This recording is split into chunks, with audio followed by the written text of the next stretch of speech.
무슨 소리입니까? 막장이면은 진짜 이게 볼 걸 안 볼 걸 다 나왔다는 소리인데 신종. 그러니까 처음 봤다 이런 뜻일까요, 지금? 자, 그럼요. 우선 무슨 상황인지 짐작할 수 있는 영상이 준비되어 있거든요. 그 내용부터 확인해 보죠. 각종 경제 지표는 오랜만에 여러분 앞에 섰습니다. 내일까지는 아직까지 대표가 간략하게 들었고요. 아마 국민의당에서도 마무리 절차를 지금 현재는 협의 사항이나 이 모든 사회 부처에서 많이 고민을 하고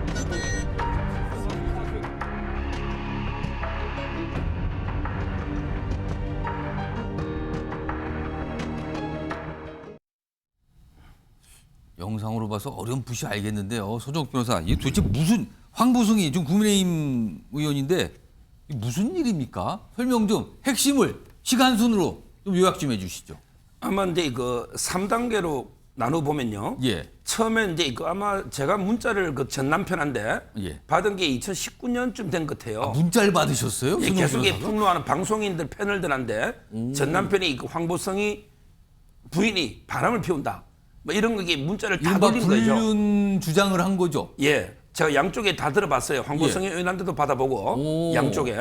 그래서 처음에 이제 1단계는 불륜 의혹으로 이게 시작이 된 거죠. 예. 근데 문제는 이제 그 황보성이 의원이 이혼은 2021년에 했거든요. 예. 21년에 이혼도 하기 전에 오. 그다음에 그 바람을 피웠고 그다음에 그 바람을 피운 상대 남성 있잖아요. 부동산 개발업자. 예. 이분은 이게 지금도 아주 유부남입니다. 지금도.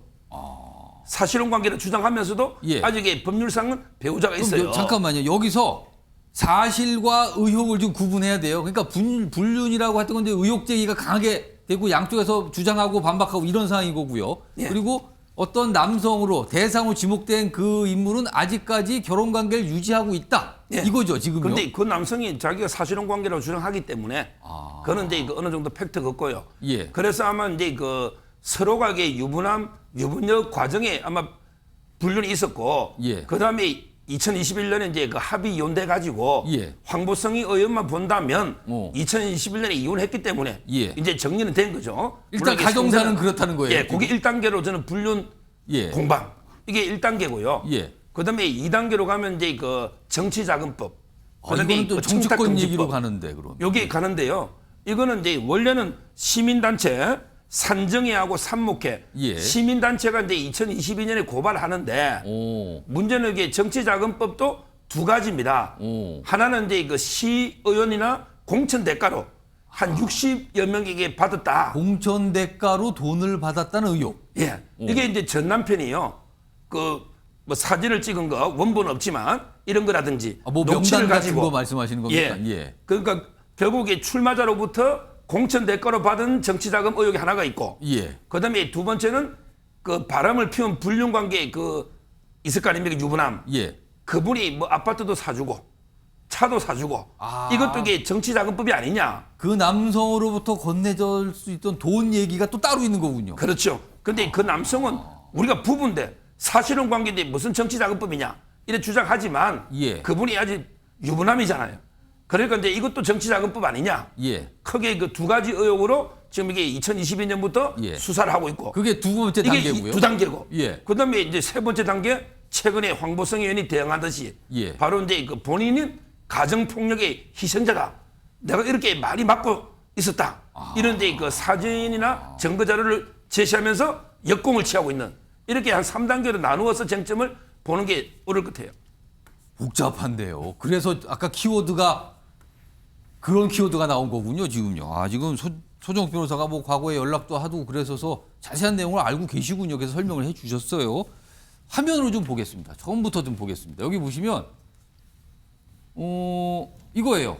그러니까 이게 전 남편이 무슨 명부를 찍어서 이게 경찰한테 건넸다는 거죠. 이제 이 정치자금 관련돼서 불법 정치자금 수수 의혹 명부가 있다. 돈 건넨 사람들의 이름과 금액, 뭐 60여 명 이름, 뭐 금액 등등등 이거를 경찰이 확보됐는데 전 남편이 건넸다는 거예요. 다음 보겠습니다. 요거는 저 정치자금 관련이고요. 또 등장하는군요. 부동산 사업자로 알려진 CC, 뭐 동거남, 뭐 사실혼 관계 뭐 이렇게 표현이 되고 있죠. 근데 여기 보면 최근에 나온 게 보도된 내용이에요. 이분이 총선, 황보승 의원이 총선에서 당선된 뒤에 함께 관용차 타고 의원회관 사무실을 드나들었다. 그러니까 이거는 그냥 통과되고 뭐 프리패스처럼 보이는 거예요. 그리고 보좌진, 이거 국회 보좌진이잖아요. 의원실. 보좌진 대동에서 실세 의원들 사무실을 오갔다. 이분이, 이 CC라는 분이. 그리고 뭐 KTX를 의원실 운영비를 통해서 뭐 결제했다. 그리고 개인 용도로 관용차 이용했다. 뭐 비서진을 뭐 수행 비서를 뭐 비서로 썼다. 뭐 이런 얘기까지 좀 나오고 있는 거예요. 이게 좀 문제가 되고 있고요. 다음 보겠습니다. 이런 게 논란이 되자 오늘 입장을 냈어요. 황보승 의원이. 가정폭력 피해자다. 아, 이게 뭡니까? 이게 뭐 하여튼 뭐 난리를 폈다. 그러니까 본인은 피해자다. 이걸 주장하는 거죠. 다음 보겠습니다. 그리고 이거는요. 지난해 5월부터 막 알려졌던 사실이라 그래요. 여기 보면 이게 뭡니까? 이게 지금. 이게 막 욕설이 섞여 있는 어떤 녹취예요. 녹취.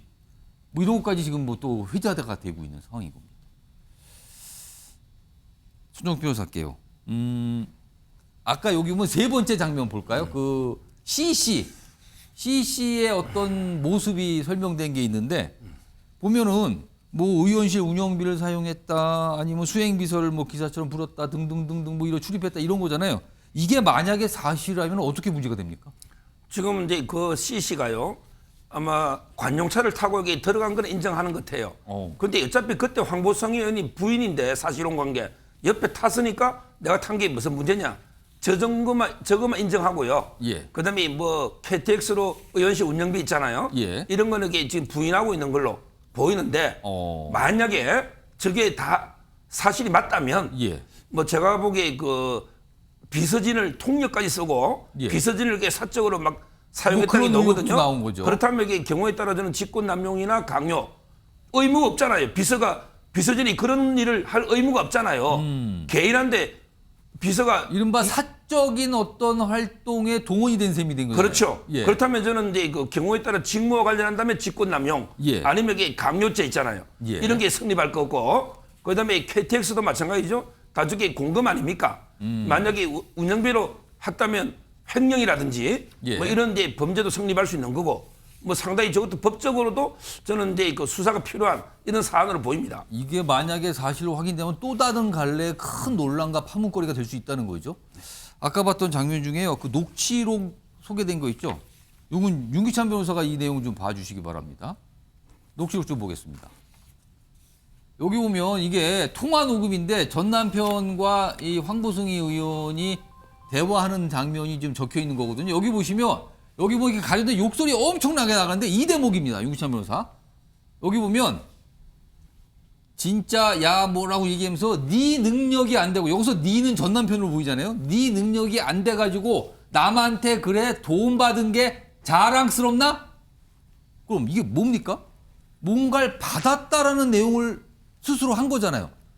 이게 정치자금법 위반 이거와 의혹과 관련이 있을 수 있을까요? 어떻게 보십니까? 이거? 그러니까 두 가지 중에 하나인 것 같아요. 그러니까 아니면 두 가지를 다 포괄하든지. 첫 번째는 아까 말씀하신 뭐 아파트나 뭐 현금 이런 것들을 예. 소위 말하면 사업가 사귀고 있는 사업가 그 사람한테 받았다는 거잖아요.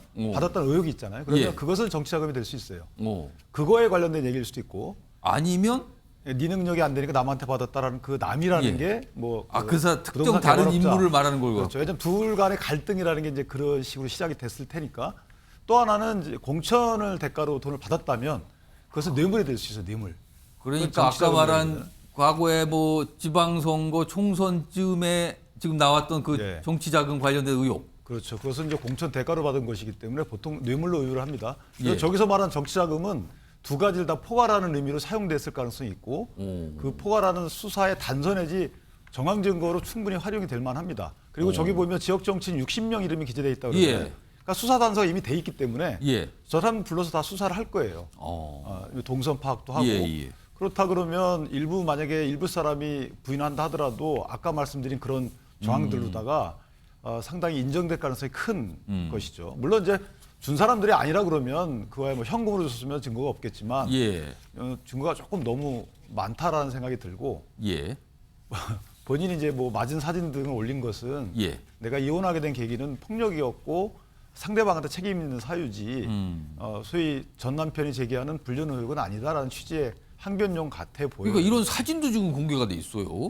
그래서 저게 처음 사실은 좀 오래 문제가 정치권에서 제기됐던 것인데 예. 그때만 해도 개인 사생활 정도 차원이었거든요. 근데 지금 그걸 벗어난 것 같은데요? 넘어섰죠. 지금은 이제 아까 말씀하신 대로 뭐 직권남용의 혐의도 있을 수 있고 업무상 배임의 혐의도 있을 수 있고 또 뇌물, 정치자금 이런 법 위반의 사실관계로까지 발전이 됐기 때문에 예. 상당히 아마 저건 파장이 좀 있을 것 같아요. 지금 이 국민의힘에서 당무감사를 들어갔잖아요, 지금. 네. 그럼 이런 내용까지 아까 녹취록 이런 내용까지 다 따져보게 됩니까? 윤기찬 변호사?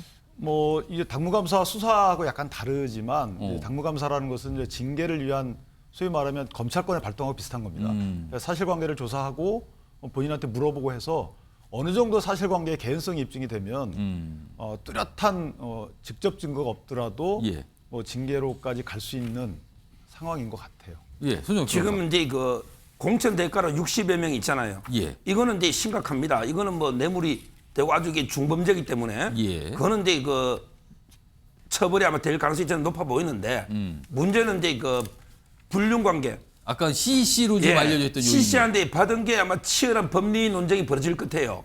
왜냐하면 이게 정치자금법에는요 누구든지 정치자금을 받을 수 없다고 돼 있어요. 예. 근데 생활비를 받았다면 남편이 돈을 못 벌어오니 아니 바람 피우는 불륜 관계에 있는 분이 아파트도 사주고 차도 사준 거는 생활비지 예.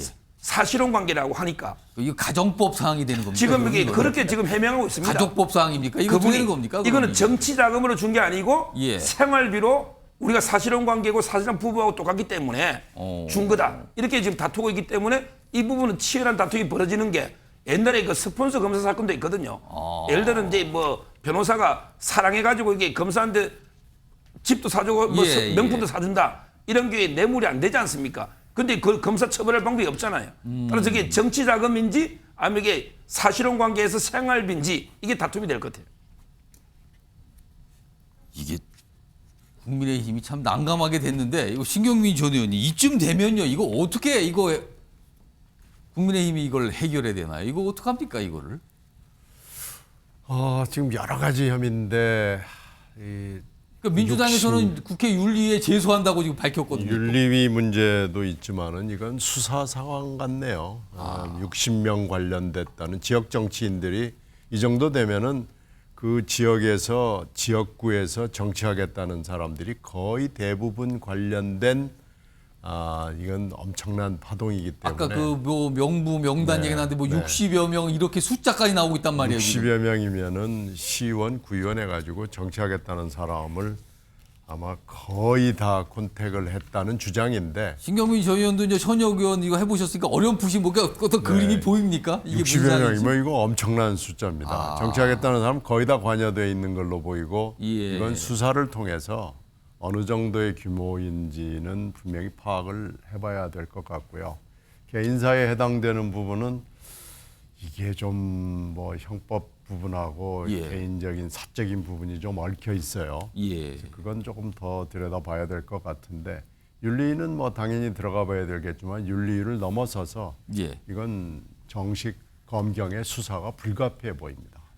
정기랑 교수님은 이거 어떻게 보셨어요? 좀이 윤기찬 변호사, 손혁 변호사가 설명하는 거 곰곰이 이렇게 좀 심각하게 듣고 계셨는데 어떻게 보십니까 이 사안을? 우선 첫 번째 저는 한 28년 넘게 국회와 정치권에 있어봤지만 예, 전 남편의 폭로, 예. 또 불륜, 뭐 가정폭력 주장도 비리, 나오고. 예. 이런 막장 드라마는 처음이에요. 그 아까 키워드가 맞습니까? 그 키워드가? 맞습니다. 굉장히 충격적이죠. 자, 뭐 외에도 불법 자금, 동거남 비리 이 말만 들어도요 국민들로부터는 정말 낯뜨거운 수준이에요.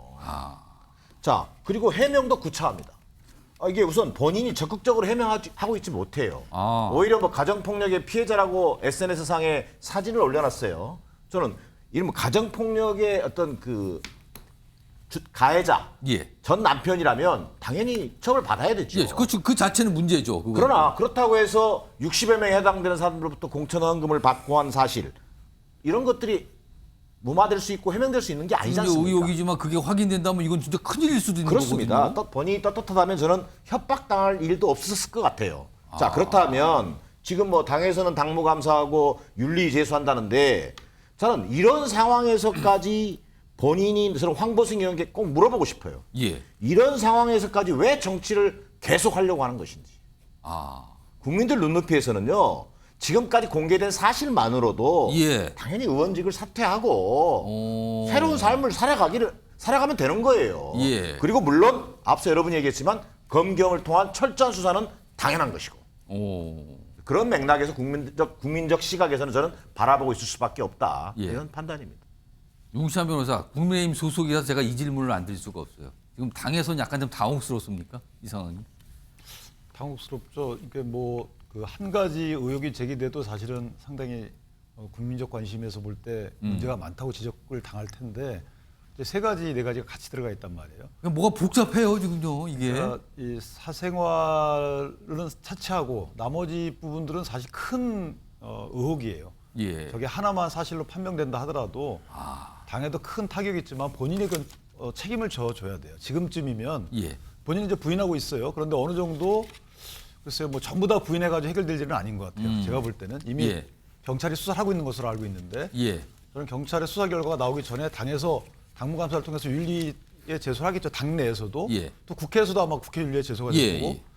그런 절차가 진행되기 전에 본인이 어느 정도 뭐 탈당을 하신다든지 탈당. 예, 그다음에 뭐 국회의원직에 대해서도 고민을 해보신다든지 이런 식으로 본인이 그 공인으로서의 어떤 처신은 한번 보여줄 필요가 있지 않겠는가. 예. 물론 정말 억울할 수도 있습니다만은 여러 가지 나온 객관적 뭐 사진이라든지 이런 예. 것들을 볼 때 의혹이 전혀 근거가 없다라고 보기도 또 어려워요. 그래서 그 의혹이 전혀 근거가 없다라고 하시려면 수사기관에 수사하기 전에 먼저 본인이 다 이 의혹에 대한 해명을 예. 객관적 자료를 통해서 해명을 하는 것이 만약 그것이 불가능하다면 본인이 어떤 선택을 해야 되지 않을까 이렇게 생각합니다. 아무튼 많은 분들이 깜짝 놀랐어요. 이게 뭐지 이게? 아까 키워드가 그렇게 나간 겁니다. 그래서 자 지금 네 분 뭐 이 사안에서 말씀하신 동안 속보가 좀 들어왔다고 좀 연락이 왔는데요. 자막으로 좀 소개해드리겠습니다.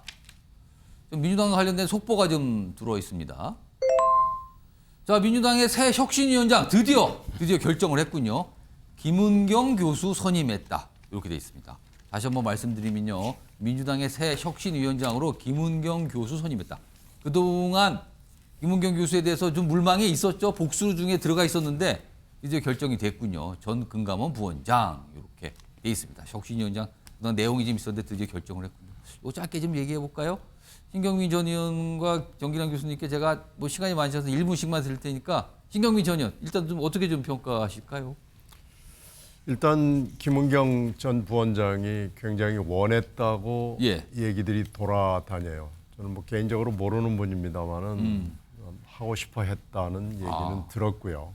그런데 문제는 지금 이게 혁신의총위에서 혁신위원회가 나온 게 5월 14일 예. 6시간 동안 혁신의총을 했고 그 당시에 화두가 돈봉투 문제하고 김남국 코인 사태였습니다.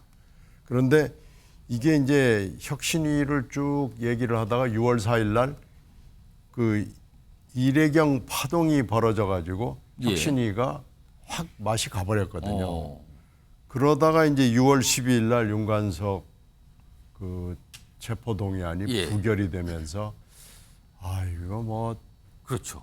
어떻게 되면 5월 14일 날 그렇게 굉장히 세게 얘기했던 혁신위원회가 예. 맛이 그냥 확 가버리는 느낌을 줬어요. 그런데 계속해서 혁신위원장을 띄우겠다고 지금 이재명 대표가 계속해서 예. 작업을 했고 세 사람을 놓고 하다가 지금 한 명으로 이렇게 예, 드디어 결정이 오늘 됐습니다. 발표를 한 건데요. 문제는 혁신위에 대한 기대가 사라진 겁니다. 예. 그 혁신의 시작은 이재명 대표가 진퇴를 결정하는 것이 일단 혁신의 시작이 될 것이고 그리고 더 중요한 문제는 면책특권, 체포동의안 문제에 대해서 예. 어떤 결정을 의원들이 해야 될 것인가가 더 중요한 문제가 예. 되어버렸기 때문에 이 부분에 대해서 뭔가 좀 설명이 필요해 보입니다. 그래서 혁신위원회를 과연 어떻게 할 것인지, 뭘 할 건지, 누가 할 것인지 예. 이런 부분에 대해서 얘기를 해야 되는 거죠. 지금 혁신위원장이 나온 건 그 시초의 시초라고 생각합니다. 정기환 교수님께서 제가 짧게 한 1분 정도 드릴 테니까요. 핵심을 좀 말씀해 주면 좋겠는데, 그러니까 뭔가 야심차게 혁신위를 꾸리겠다고 했는데 중간에 내용도 많고서 늦었다 이미. 누가 되든 이게 감당이 되는 상황이냐 이런 지적이 있거든요. 이거 어떻게 보십니까? 실제로 그렇습니다. 한 달 동안 협의했다. 첫 번째. 자, 쇄신후청 앞서 신경민 전 의원도 말씀하셨습니다만 쇄신후청 약속한 지가 한 달입니다. 예. 그다음에 이래경 혁신위원장 또 사태가 발생했습니다. 예. 그러면서 당내의 어떤 갈등도 더 비등해졌습니다. 그렇습니다. 그러면서 또 체포동의안이 국회에서 또 부결되는 사태까지 맞이했습니다. 예, 예. 결국 이 한 달 동안 협의하면서 결국은 혁신의 어떤 동력이 많이 소실돼 버렸다. 그런 어떤 한계 속에서 출범하게 된다. 예. 그런 그 문제가 하나 있는 것 같고요. 두 번째, 이 과정에서 저는 이재명 대표가 사법 리스크 못지않게 리더십 리스크에도 직면한 건 아니냐는 당내 반발이 있다. 예, 예. 이 속에서 과연 혁신이가 예. 그 궤도를 잘 잡고 얼마나 헤쳐나갈 수 있을지 조금은 의문이 든다. 세 번째, 뭐 마지막까지 정근식 교수와 김은경 교수가 예. 뭐 상당히 논란이 있었던 것 같아요. 근데 김은경 교수가 결국은 뭐 혁신위원장으로 내정됐습니다만 이 혁신위원장이라고 하는 게 당내 사정, 고도의 정치력과 정무적 감각이 또 필요합니다. 그렇죠. 그럴 때 많이 지금 제기되고 있는 뭐 내노란불의 문제, 팬덤 정치의 문제, 예. 방탄 정당의 문제, 또 뭐 다양한 당내 혁신 이슈들이 있습니다. 이것을 과연 풀어낼 수 있는 적임자인지 예. 이 문제는 좀 지켜볼 일이다. 과거 여야 가리지 않고 정당들이 혁신위원회, 그래서 혁신위원장을 선임한 경우가 참 많았는데 시청자를 혹시 기억나십니까? 성공한 혁신위원장 떠오르시는 분이 있었나요? 몇몇 있었긴 있었는데 대부분은 다 어렵다. 이렇게 기억하실지 모르겠네요. 자, 이번에는 어떨지 모르겠습니다.